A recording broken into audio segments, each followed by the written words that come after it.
কেন বলছেন আমাদের সময়টা বলেছেন দেখা দিয়ে থাকতে ওকে দেখেন একটা কমেন্ট দেখাচ্ছে ইউনিভার্সিটি এন্ড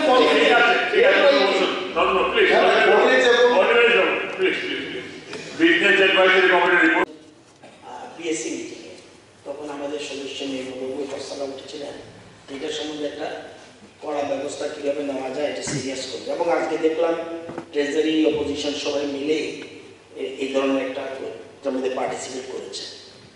এটা দুইটা সাইড, একটা হলো অ্যাওয়ারনেস খুব ব্যাপকভাবে, আরেকটা সাইড হলো পুলিশ অ্যাকশন। একটা ছাড়া একটা চলবে না। তো পলিউশন কন্ট্রোল বোর্ড মানে যারা আছে তারা কিন্তু অ্যাকশন করবে, তারা করবে অ্যাওয়ারনেস প্রোগ্রাম। তো এখানে দপ্তরের আধিকারিক বসে আছে, ওনারা করছে, কিন্তু আমি বলবো আরও ব্যাপকভাবে যাতে এই অ্যাওয়ারনেস প্রোগ্রামটা আরও বেশি করে যেন করা হয় এটা দেখবেন।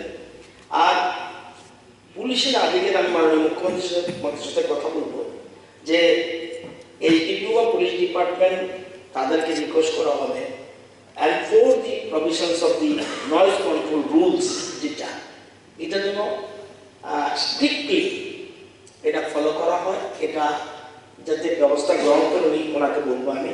এবং আমরা সবচেয়ে বড় কথা ভারতবর্ষে এই প্রথম আমি জানি কিছুদিন আগে মধ্যপ্রদেশ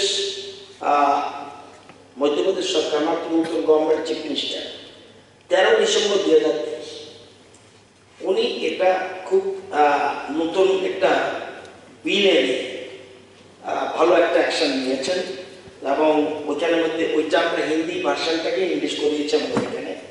ওইটাকে ফলো করে আইনটাকে আরো কঠিন করা যায় কিনা, মানে এটাকে করা যায় কিনা, মধ্যপ্রদেশের সবটা পড়িনি আমি, ওইটাকে ফলো করে কিছু করা যায় কিনা সেটা আমি দেখবো।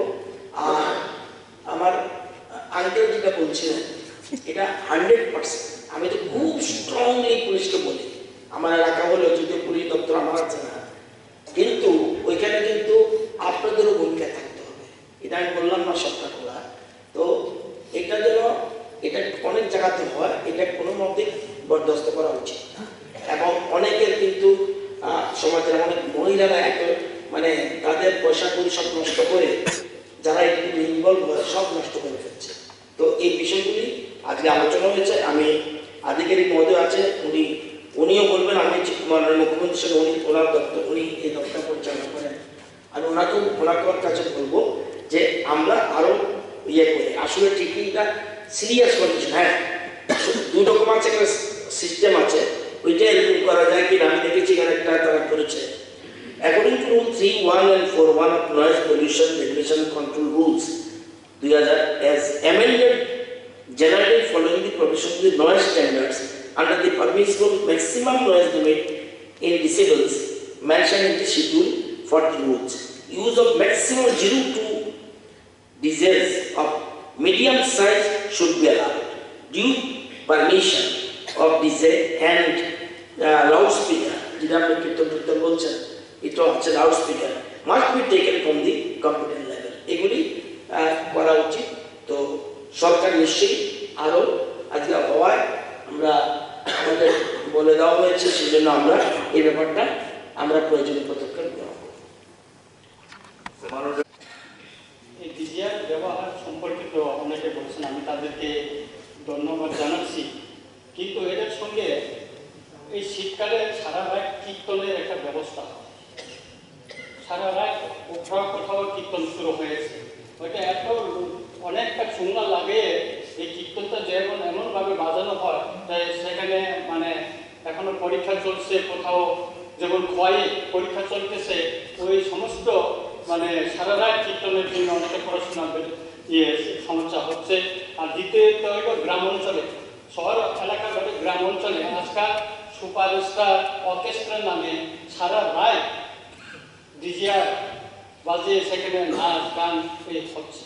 পুলিশ প্রশাসনকে বললেও তারাও সেরকম কোনো করছে না। আমি কিছুদিন আগে খয়ে থানাতে আমি এসপিটাকে ফোন করেছিলাম যে আমার খয় দেড়শোর এলাকাতে এরকম একটা হচ্ছে, আপনি এটা বন্ধ করুন। ওনারা ফিরে আসছে, কিছু করেন। আর এই যে এই যে অর্কেস্ট্রা, এটার নামে ওইখানে জুয়া খেলা হচ্ছে, সেটা বন্ধ হচ্ছে না। আমি এখানে একটা সূত্র একটা তুলে ধরবো যে আমাদের মাননীয় মন্ত্রী, আমার কাকা, যে ওনার কেন্দ্রে অবিশ্বরণ এলাকায় একটা বুড়িখান ওইখানে একটা মেলা হচ্ছে। আগে সেখানে মেলা একদিনে হতো, আজকাল এখানে 7 দিনে মেলা হচ্ছে। সারা রাত এখানে ডিজাই বাজানো হয়, এখানে সুপারস্টার নাচানো হয় এবং সেখানে জুয়া খেলা হয়। সুতরাং আমি অনুরোধ করব এগুলি বন্ধ করার জন্য যথাযথ যেন ব্যবস্থা নেওয়া হয় পুলিশ প্রশাসন থেকে। এই বিষয়ে সরকারের তরফ থেকে একটা কড়া মানে বার্তা দেওয়া হয়। ধন্যবাদ। একটা বড় ইন্ডাস্ট্রি শহর মাঝখানে, আশপাশ প্রতিবেশী অসুস্থ হয়ে যাচ্ছে। বারবার আমি টেলিফোনে ডিসকাশন করেছি আপনার দপ্তরের সঙ্গে, যার একদিন বন্ধ রাখে বা এরপরে আবার চলে। যখন সকাল থেকে রাত্র 7:30 পর্যন্ত লোহার যন্ত্রপাতি কাটাকুটি হয়, মানুষ থাকতে পারে না, কিছু করে না। দেখবেন এগুলো সব জায়গায় মানুষের প্রবলেমগুলো ফেস করে।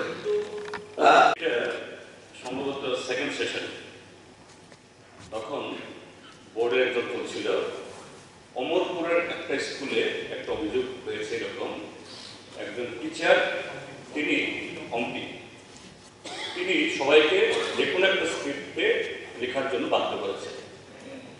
এই প্রস্তাবটা এসেছিল। তখন মাননীয় মুখ্যমন্ত্রী দাঁড়িয়ে বলেছিল যে না, এরকম হয়নি। ত্রিপুরাতে যা প্র্যাকটিস চলছিল, এই প্র্যাকটিসই চলছে। প্র্যাকটিসটা কি?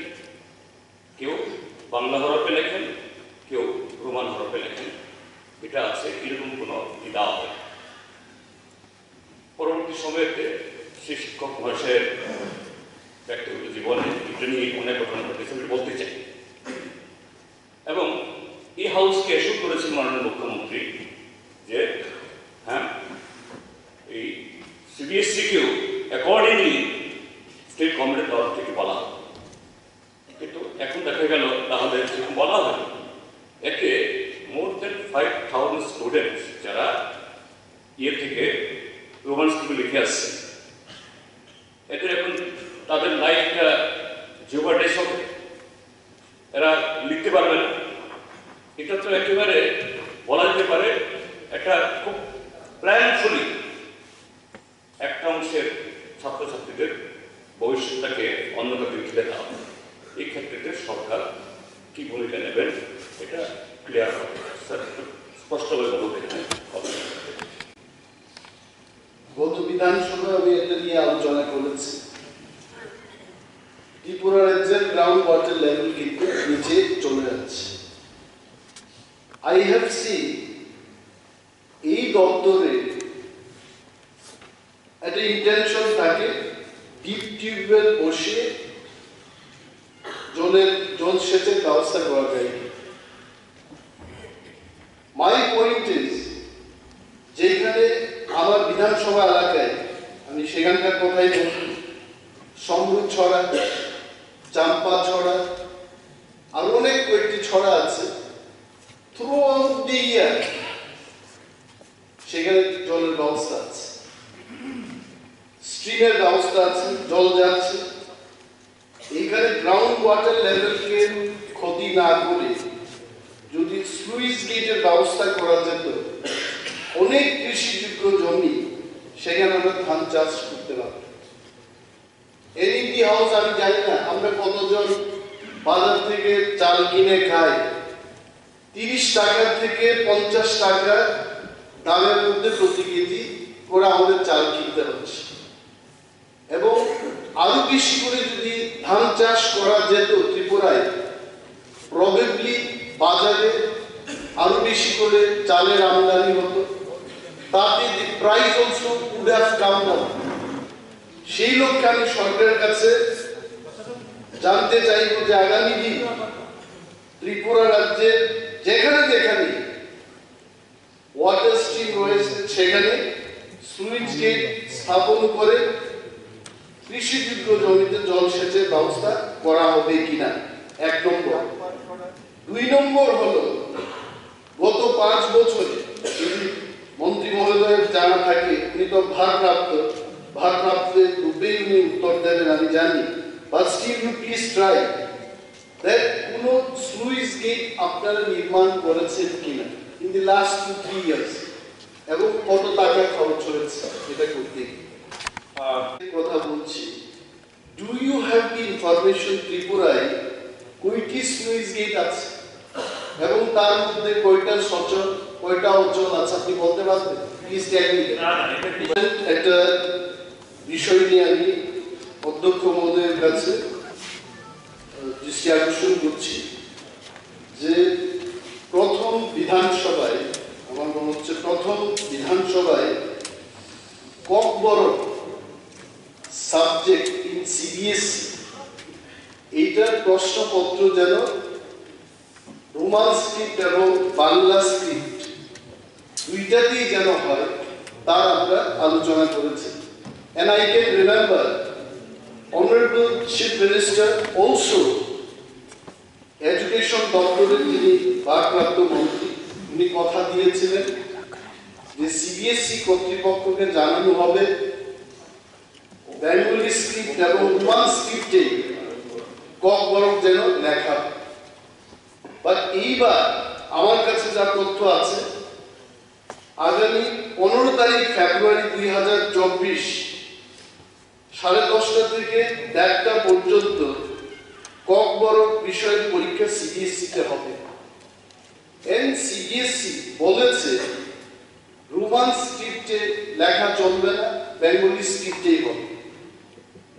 আমার প্রশ্ন হলো, অনেক সময় মাননীয় মুখ্যমন্ত্রী বলেছেন এটা যে স্ক্রিপ্টে নিয়ে একটা কমিটি হবে, উনি কমিটিও গঠন করেছেন, কমিটির কি রিপোর্ট হয়েছে তাও জানলাম না।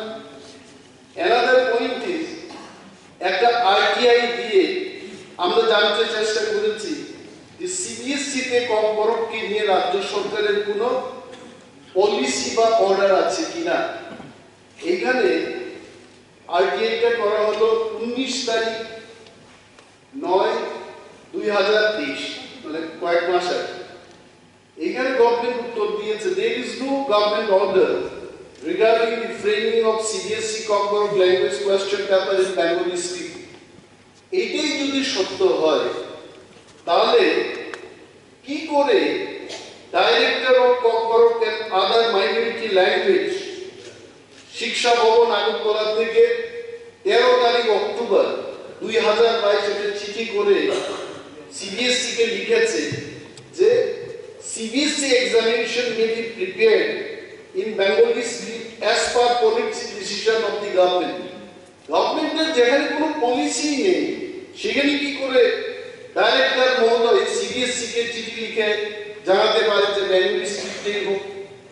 এবং যারা বলছে, এখানে আমি শুনেছি আমরা যখন ডিবেটটা করি তখন বলছে যে সিবিএসই কর্তৃপক্ষের বাই স্ক্রিপ্টে হবে না, ট্রাই স্ক্রিপ্টে হবে না, তাদের একটা স্ক্রিপ্টেই চায়।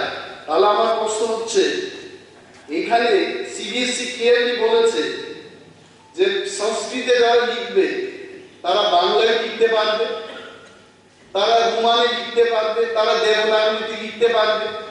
সংস্কৃতের জন্য যদি 3টা স্ক্রিপ্টে লেখা যায় ককবরকের ক্ষেত্রে কেন হবে না? এবং পালি ল্যাঙ্গুয়েজের ক্ষেত্রে, পালির ক্ষেত্রে বলেছে একই ব্যাপার, বাংলায় লিখুন, রোমানে লিখুন। এবং আমাদের রাজ্যেও মাননীয় প্রাক্তন যিনি শিক্ষা দপ্তরের মন্ত্রী ছিলেন উনি 1 নম্বর ভারপ্রাপ্ত মুখ্যমন্ত্রী, কারণ মুখ্যমন্ত্রী 3 জন হয়ে গেছেন বিধানসভায়, 3 জন দায়িত্ব দেখবেন, 1 নম্বর 2 নম্বর এবং 3 নম্বর, 3 জন মুখ্যমন্ত্রীকে আমি উদ্দেশ্য করে বলছি। আমি বলছি স্যার যে 1973-তে Tripura board of secondary education act চালু হয়েছে এবং সেখানেও ওই অ্যাক্টের মূলে 2008 সালে রেগুলেশনটা হয়। সেখানে রেগুলেশনে কি বলেছে? রেগুলেশনের 18(2) সেখানে বলেছে script use for Sanskrit words while answering a question paper in Sanskrit shall be either in Bengali or English or Devanagari। আমাদের এখানে পড়েছে। 18 নম্বরে বলেছে লুসাই ল্যাঙ্গুয়েজ নিয়ে যারা লিখবেন রোমানে তারা লিখবে, স্ক্রিপ্ট ফর পালি রোমান অর বেঙ্গলি এরও আমাদের এখানে করেছে। তাহলে আমাদের ত্রিপুরা বোর্ড অফ সেকেন্ডারি এডুকেশনের ক্ষেত্রেও কেন কক বড়কের জন্য অ্যামেন্ডমেন্ট নিয়ে সেখানে রোমান এবং বাংলায় লেখা এই ব্যবস্থা হলো না? 5,000 students will be writing the exam on 15th of February. এদের ভবিষ্যৎ কি হবে? None of them they will be able to write Kokborok in Bengali. তার বাংলাতেই এরা পড়াশোনা করে নাই, এদের লাইফে কি হবে? এই আলোচনাটা এই কারণে আনলাম। 15 তারিখ ফেব্রুয়ারি এখনো দেরি আছে। Let the directorate or let the minister or let the government write to the CBSE কর্তৃপক্ষ এবং রোমান স্ক্রিপ্টে যারা লিখবে তাদের লিখতে পারে সেই ব্যবস্থা যেন গ্রহণ করা হয়। আমি কি বলতে পারি রোমান হরফ চালছে কালো পলিসিটা অন্য জিনিস, কিন্তু সিবিএসই বলেছে দুটো হরফে দেবো না। I tell you, CBSE যদি এটা বলেও থাকে, why can't we send them the letter? যখন বিদ্যাজ্যোতি স্কুলগুলো CBSE তে পরিণত হতো, CBSE has agreed যে যারা বাংলায় লিখবে তারা বাংলায় লিখুক, যারা রোমানে লিখবে তারা ইংলিশে যারা লিখবে তারা লিখবে। Till 2025, if CBSE can agree for Vidyajyoti school এই কর্পোরেট সাবজেক্টের উপর কেন হবে না? That is my question. এবং এরা কি করবে এদের কথা বাদ দিয়ে দিন। Let the government write them a letter. ওই লেটার আমরা চাই। Then we'll see. ওই লেটারটা চাই। মশলার দায়িত্বে হাম্বাই গ্রুপ, গুণমানে সেরা, রান্নার ভরসা। হাম্বাই গুরু মশলা সম্পূর্ণ প্রাকৃতিক, অপার গুণ ও উপকারিতায় পরিপূর্ণ। হাম্বাই গুরু মশলা। যদি কেমিক্যাল ফ্রি, কালার ফ্রি, প্রকৃত স্বাদের মশলা খেতে চান তবে আপনার রান্নাঘরে চাই হাম্বাই গুরু মশলা। রান্নায় শুধুমাত্র তোমাকেই চাই হাম্বাই গুরু মশলা।